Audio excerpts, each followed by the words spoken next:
kan tetap ke sana. Ya. Nah, sementara mahkamah melihat dia tidak menjalankan. Kan berarti pilkada bisa dibatalkan. Memang ada krusialnya ini soal keputusan MK kita. Krusialnya di mana? Karena berbeda penerapan antara putusan 90 tahun 2023 dengan putusan 60 70 tahun 2024 ini. Kalau dulu pada saat putusan 90 itu KPU itu kan langsung respon. Betul. Ya. Dan waktu itu KPU langsung menjadikan norma di dalam PKPU-nya. Nah, dulu kan seperti itu ya. Ya, Pilpres ya waktu itu ya. Pilpres. Ya. Nah, sekarang ini nggak sampai 24 jam saya kira. Itu kan sudah langsung ada revisi Undang-Undang Pilkada. Nah, jadi persoalan sekarang ini adalah keputusan MK itu dihadapkan kepada revisi Undang-Undang Pilkada. Ya. Kan di sini yang menjadi persoalannya. Nah, yang menjadi kita kan poin penting itu bagaimana KPU menyikapi soal keputusan MK dan keputusan revisi Undang-Undang Pilkada. Ya. Dia mau pakai yang mana? Satu sisi wajib hukumnya bagi KPU untuk menjalankan keputusan MK.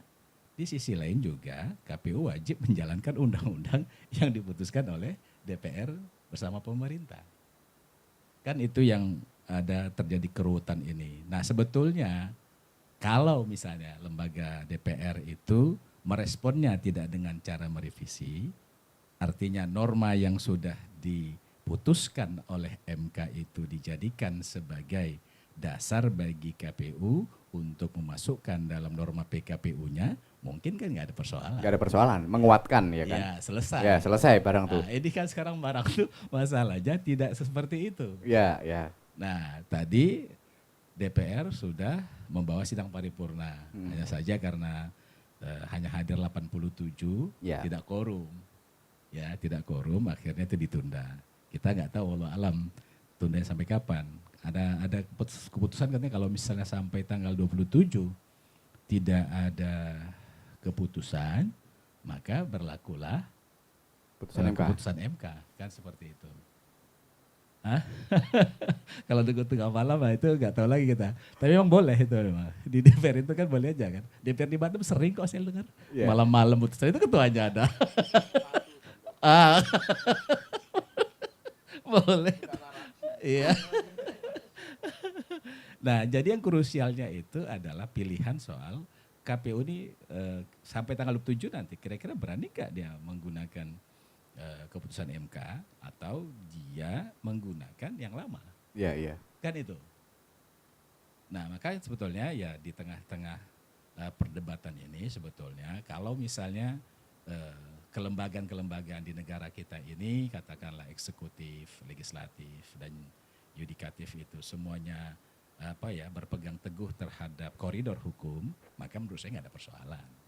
Nah, tapi karena ini soal dinamika politik kita memang pasca Pilpres ini saya kira sudah berakhir, rupanya belum juga rupanya kemarin.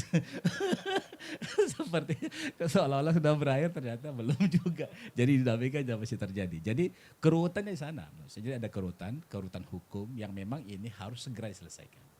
Nah, yang menyelesaikan siapa? Tentu lembaga DPR harus kalau kita melihat suasana kebatinan masyarakat, suasana keinginan publik itu kan sudah kelihatan ya. Yeah. Kelihatan supaya ini sudahlah kita gunakan koridor hukum selama ini. Karena apa? Yang menjadi persoalan krusial lagi nanti pada saat misalnya gini lah katakan KPU menggunakan revisi undang-undang. Revisi, ya. Lalu ada pihak yang menggugat lagi nih.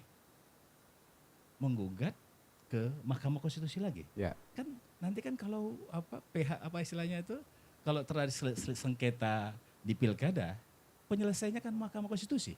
Kan tetap ke sana. Ya. Nah, sementara mahkamah melihat dia tidak menjalankan. Kan berarti pilkada bisa dibatalkan. Bisa juga apakah itu bentuknya PSU atau dibatalkan oleh Mahkamah Konstitusi. Mahkamah Konstitusi itu berhak itu. Karena apa? Tidak tidak menjalankan keputusan. Ya, ya, ya. Nah itu yang menjadi krusialnya gitu. Nah ya tentu saja saya sebagai bahagian dari partai politik, tentu apa yang menjadi keputusan di parlemen ataupun di DPR sana, itulah bagi kami sebagai partai politik yang kita ini kan, yang kita tunggu seperti apa, yang terbaik itu seperti apa. Ya. Kan ini kan ada jeda, kecuali tadi gak ada jeda, selesai kita. Kalau ada jeda itu berarti masih ada peluang untuk memperbaiki. Ya, ya, Nah, bergantung bagaimana negosiasinya. Ya, komprominya seperti apa gitu ya Pak Riki ya. Kita di politik ini kan jangan membaca terlalu kaku. Kalau repot kita. Iya, iya. Jadi, Nah, jadi makanya kalau